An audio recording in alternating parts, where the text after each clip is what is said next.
Hello class, start करते हैं solid chapter का नेक्स्ट टॉपिक डेंसिटी। अब मास डेंसिटी का फॉर्मूला तो हम जानते ही हैं, मास अपॉन वॉल्यूम। ठीक है,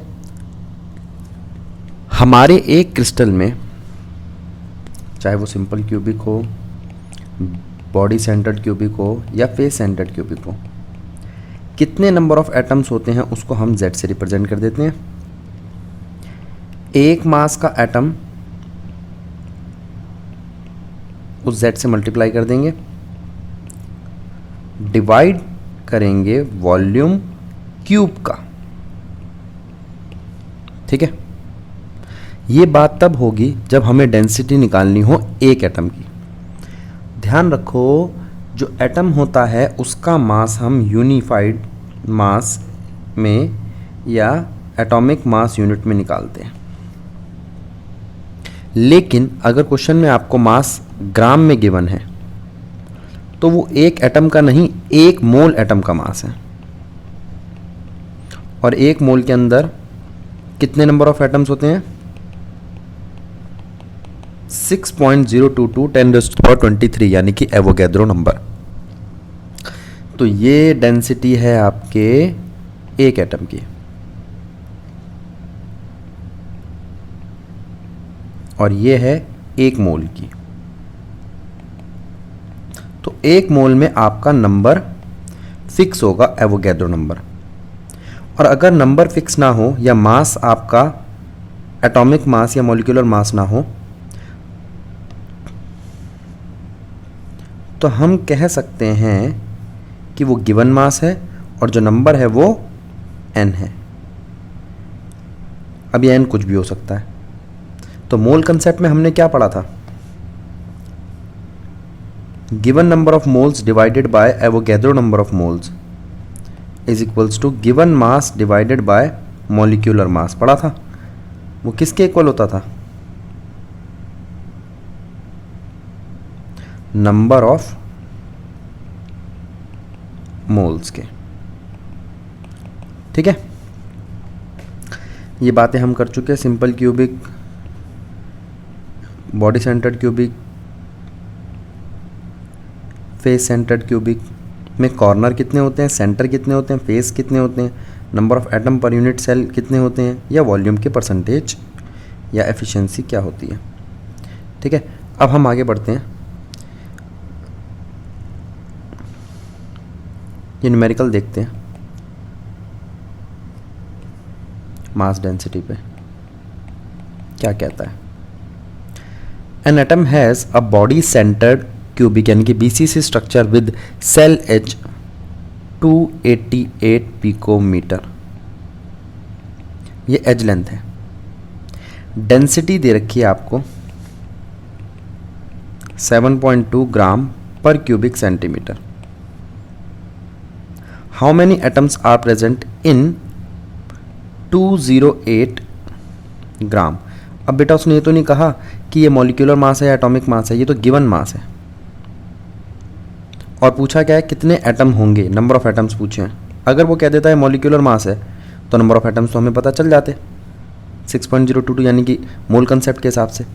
अब हम क्या करेंगे, यहाँ फॉर्मूला लगा देंगे आपका डेंसिटी का। Density is equals to Z multiply में mass of given mass of atom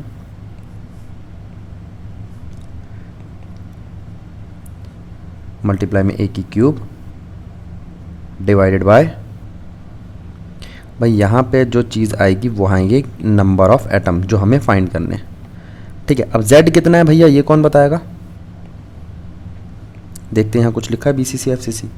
हाँ लिखा है, ये BCC स्ट्रक्चर है। तो BCC के लिए Z होता है आपका 2।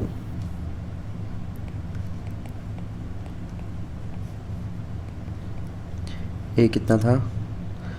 288 पिकोमीटर को देखो कैसे कन्वर्ट करेंगे,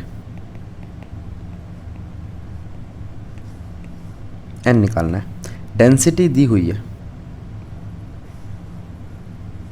n उठा के उधर ले जाते हैं,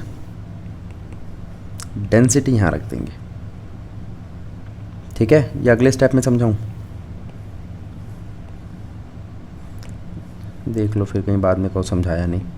n को उठा के उधर ले जाते हैं, z मल्टीप्लाई में w डिवाइडेड बाय a की क्यूब मल्टीप्लाई में डेंसिटी, और डेंसिटी है आपकी 7.2 ग्राम पर क्यूबिक सेंटीमीटर। ठीक है, अब एक काम करो, इसको ना मीटर में कन्वर्ट मत करो, सेंटीमीटर में कन्वर्ट कर लो, जिससे यूनिट आसानी से कट जाए। ठीक है,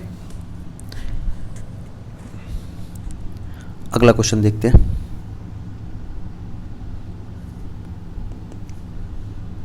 X-ray diffraction studies show that the copper crystallizes in FCC unit. FCC unit ने आपको Z दे दिया, unit cell with edge length 3.608 into 10 raised to the power minus 8 centimeter. In a separate experiment, copper is determined to have density 8.92 gram per centimeter cube. Calculate the atomic mass of copper. अब उसने बोला है कि atomic mass copper का calculate करो, तो number जो है वो एवोगैड्रो नंबर हो जाएगा।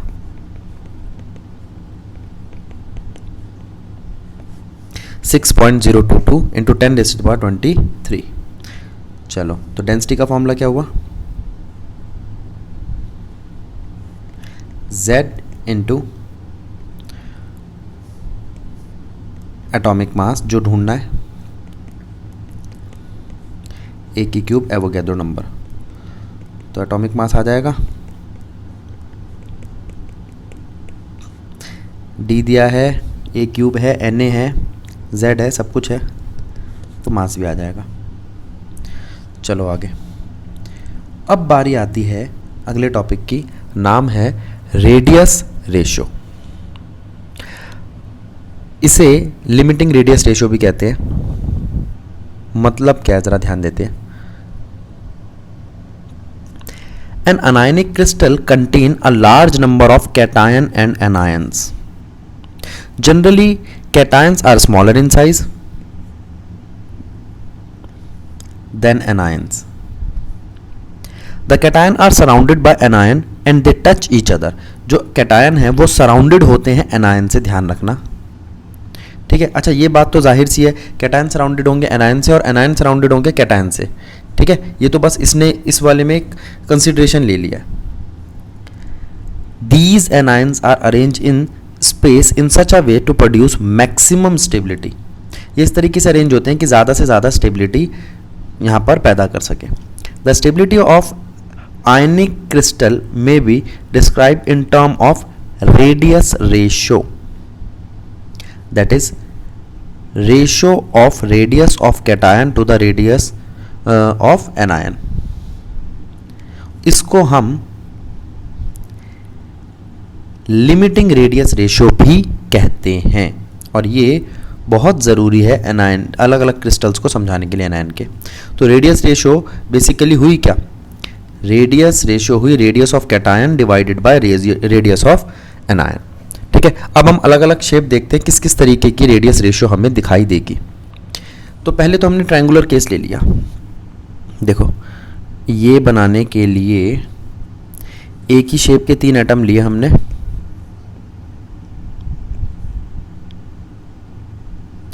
और उनको ऐसे रखा जैसे एक ट्रायंगुलर शेप क्रिएट कर रहे हैं हम इनके सेंटर से।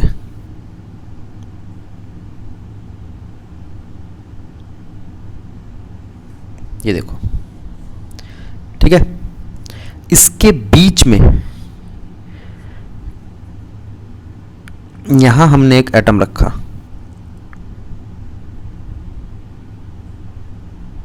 ठीक है, देखो, अब हम आपसे कह रहे हैं कि एक तो इनके सेंटर देखो,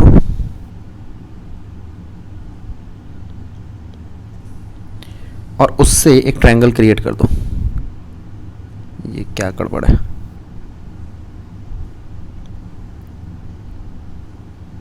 देखो बन गया ट्रायंगल। इस ट्रायंगल में ये एक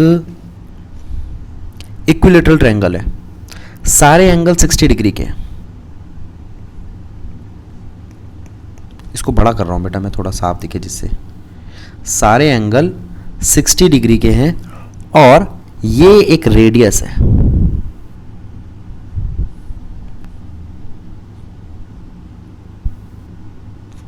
और एक ये रेडियस है। ठीक है, बाहर आप मान लो एनायन और अंदर मान लो कैटायन।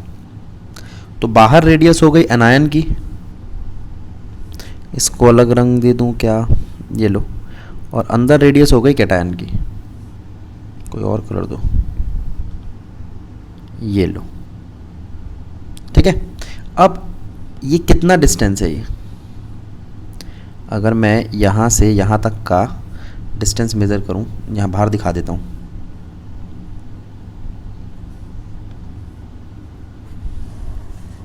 देखो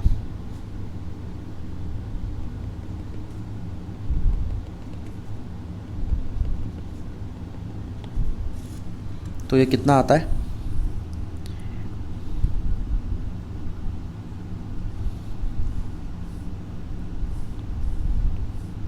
रेडियस ऑफ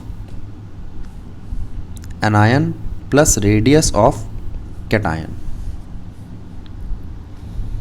ठीक है, ये एनायन है, बीच में एक कैटायन है। ठीक है बात। और रेडियस ऑफ एनायन और कैटायन दिखाई दे रही है आपको, इनकी रेशियो निकालनी है। तो कैसे निकालें, एक ट्रायंगल बनाते हैं। ट्रायंगल देखो,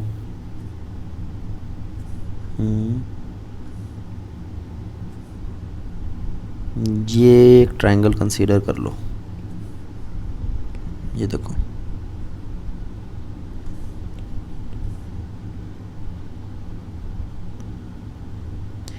ये ट्रायंगल दिखाई दे रहा है।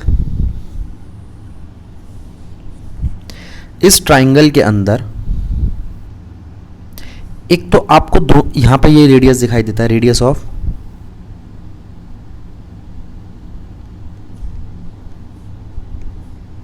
एनायन दिखाई देता है, और एक ये दिखाई देता है। और ये एंगल कितना है, 60 डिग्री को बाइसेक्ट कर रहा है, तो 30 डिग्री बनेगा ये। ठीक है,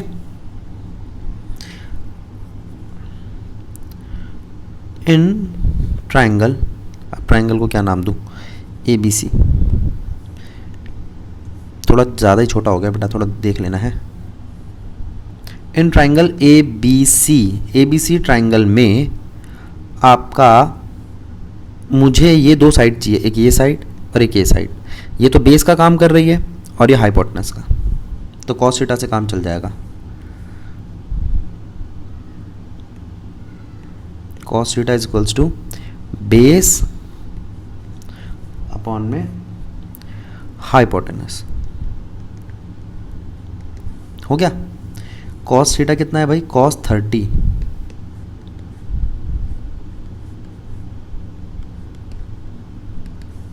कॉस 30 होता है √3/2।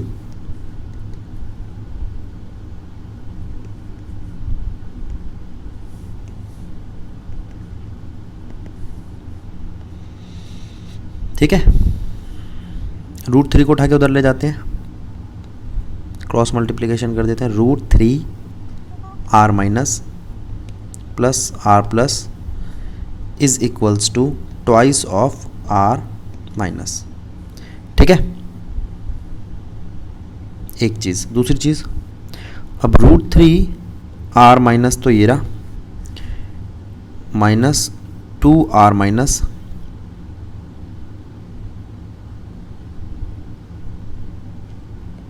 Is equals to minus of, खोल इसको, यहाँ पे भी खोलो मत, सिंपली खोलते हैं। Root three r minus plus root three r plus is equals to 2r minus. ठीक है, तो आपका root three r plus is equals to 2r minus minus root three r minus. चलो जी, आ गया आपका आंसर। तो ये तो हो गया आपका 1.73r प्लस, ये हो गया 2r माइनस 1.73r प्लस। तो r plus divided by r minus, एक रेडियस रेशो मिल गई। ये दो में से जाएगा तो आएगा तुम्हारा 0.3 तो नहीं 27 1. यहाँ आर माइनस आना था।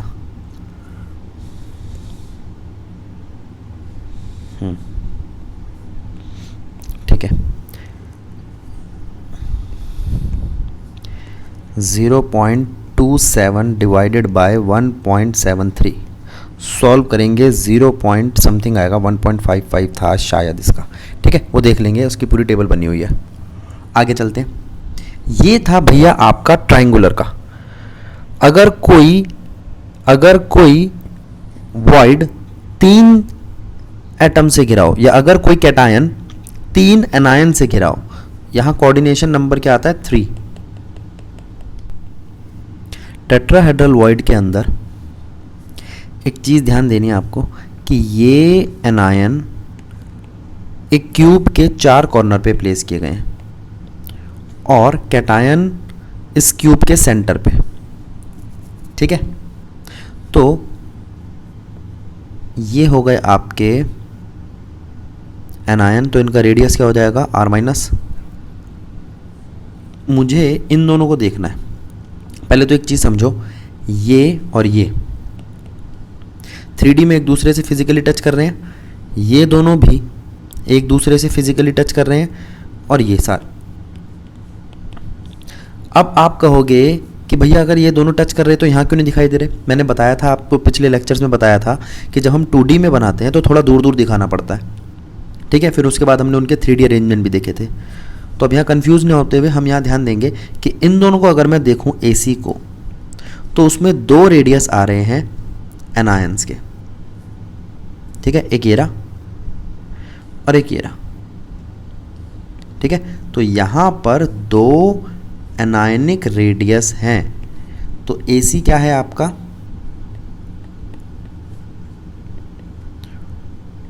2r minus. ठीक है, अब AD क्या है, AD ये तो बॉडी डायगोनल है, √3a। ठीक है, मैं इसको नाम दे देता हूं, ये लो √3a।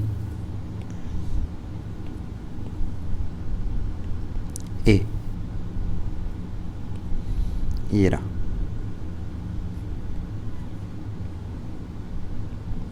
ठीक है, ये दिखाई दे रहा इस सेंटर से और इसके सेंटर से।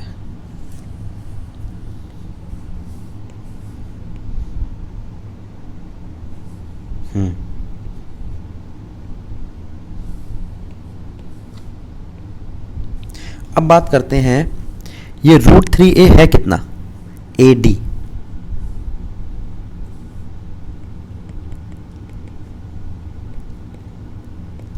और ये किसके इक्वल है,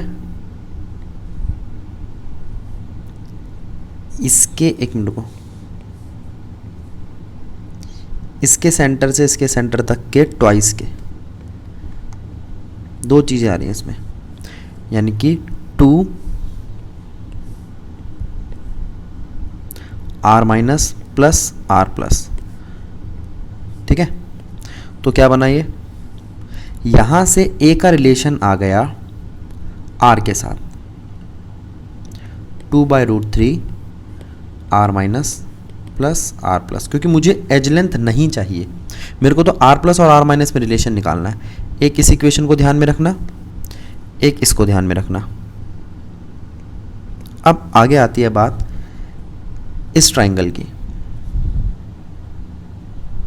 ये और ये, और इसमें मुझे ये एज लेंथ दिखाई दे रही है, दिख रही है? देखो,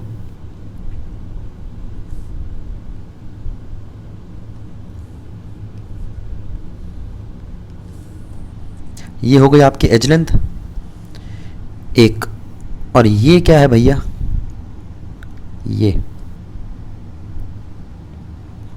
ए से लेके सी तक 2r माइनस, बीच वाली चीज़ को हमें फाइंड आउट करना है। आ जाओ। तो अब आप कहोगे कि ये एक राइट एंगल ट्रायंगल है जिसमें हम पाइथागोरस थ्योरम लगा सकते हैं। In triangle A C D, A D का स्क्वायर यानी कि हाइपोटेनस का स्क्वायर इक्वल है ए सी का स्क्वायर प्लस सी डी का स्क्वायर। तो इसमें वैल्यू क्या आएगी, ए डी है आपका √3a,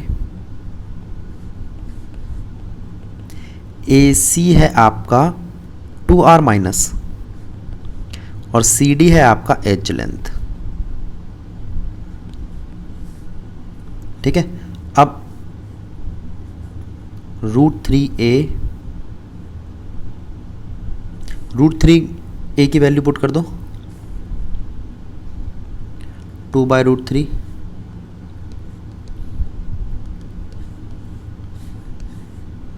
ठीक है, 2r माइनस प्लस यहाँ पे भी 2/√3,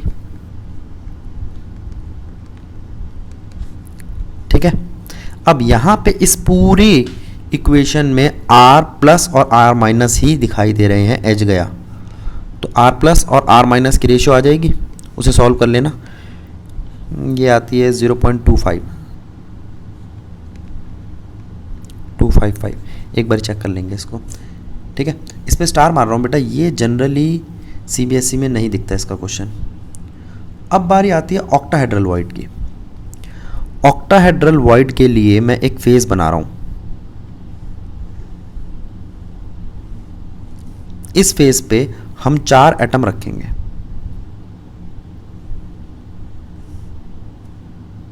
ठीक है। ये थोड़ा बहुत हाथ से गड़बड़ बन सकता है, देख लेना, बहुत गड़बड़ बनेगा ये।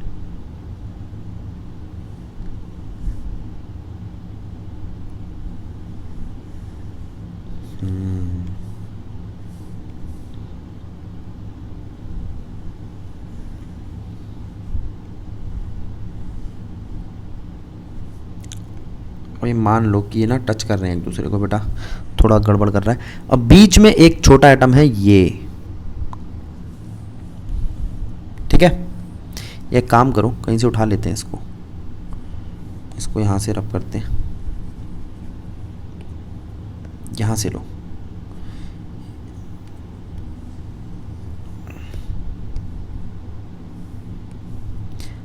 ज़रा ध्यान देना। इसके अंदर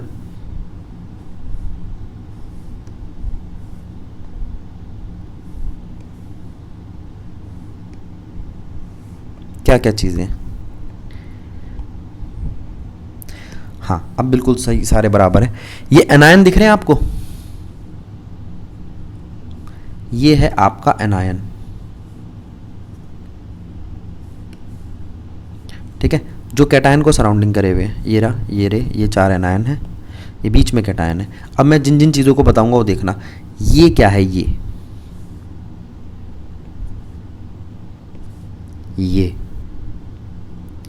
रेडियस है कैटायन की, ये रेडियस है एनायन की, एक और रेडियस कैटायन की, एक और रेडियस एनायन की।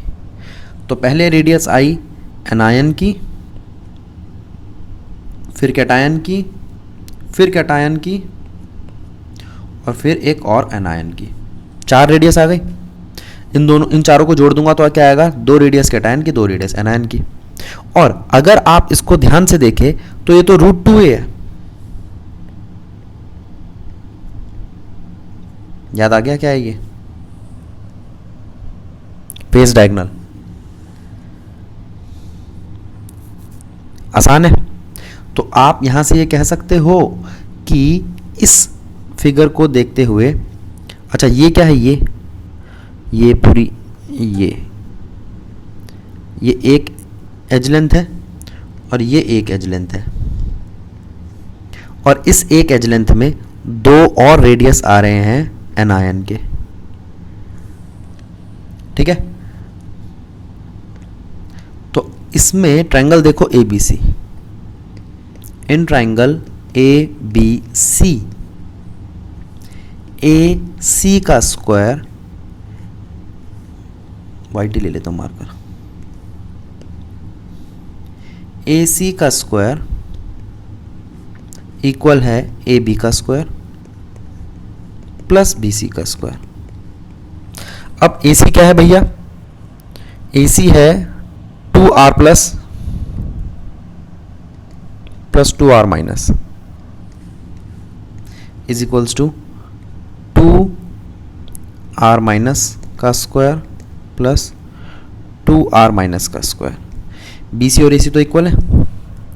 ठीक है, इन दोनों को एक साथ लेना तो 2r माइनस का स्क्वायर हो गया, ट्वाइस ऑफ 2r माइनस का स्क्वायर, और ये क्या है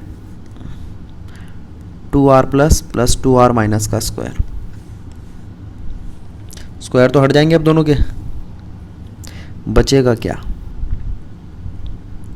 2r plus 2r minus √2 2r minus. इन दोनों में से बेटा 2 कॉमन ले लो, कैंसिल हो जाएगा।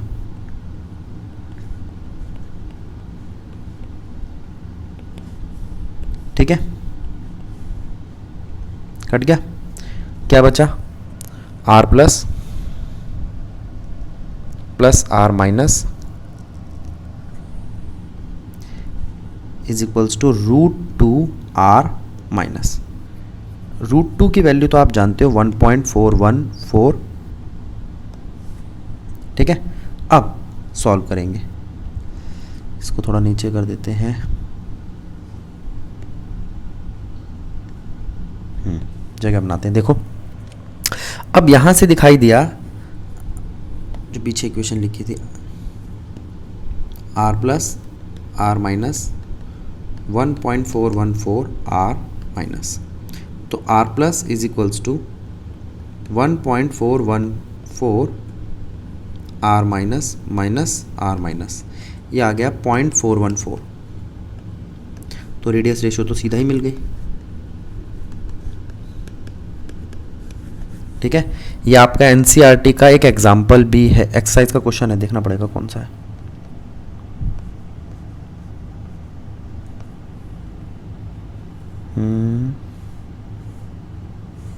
क्वेश्चन नंबर 14, ये भी ध्यान रख लेना, lesson number 1 NCERT question number 14। ठीक है, ये भी सॉल्व हो गया आपका। अब बात आती है क्यूबिकल वॉइड की। अभी जो पीछे करा था ये उसी का ही भाई है, बस एक चीज़ का फ़र्क है, वहाँ पर एटम फेस पे रखा था कैटायन का, यहाँ बॉडी के सेंटर पे रखा है। तो उससे होगा क्या, ये अब इन दोनों का जोड़ना तो वही है, एज लेंथ आपकी 2 आ रही है, यहाँ से भी और यहाँ से भी, है ना। लेकिन फिर से वही वाले जो सेंटर अगर मैं जोड़ूं, ये वाले, ये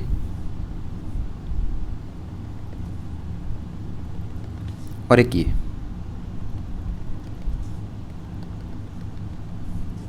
तो इन दोनों को जोड़ने पर यहां पर क्या वैल्यू आती है,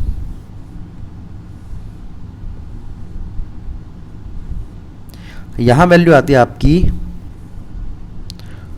2 रेडियस कैटायन के, 2 रेडियस एनायन के। ठीक है, ट्राइंगल फिर वही ले सकते हैं हम,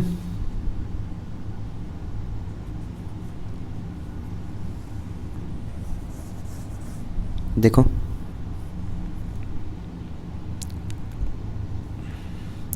root AD is equals to √3a, और √3a किसके इक्वल है? 2r plus 2r minus. ठीक है, एक चीज़। दूसरी चीज़, एज लेंथ किसके इक्वल है? 2r माइनस के।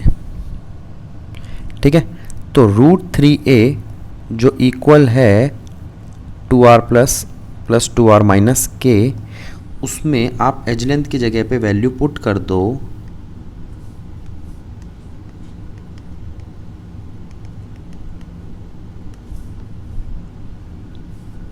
2r माइनस की। ठीक है, 2 तो दिख रहा है आपको जाता हुआ,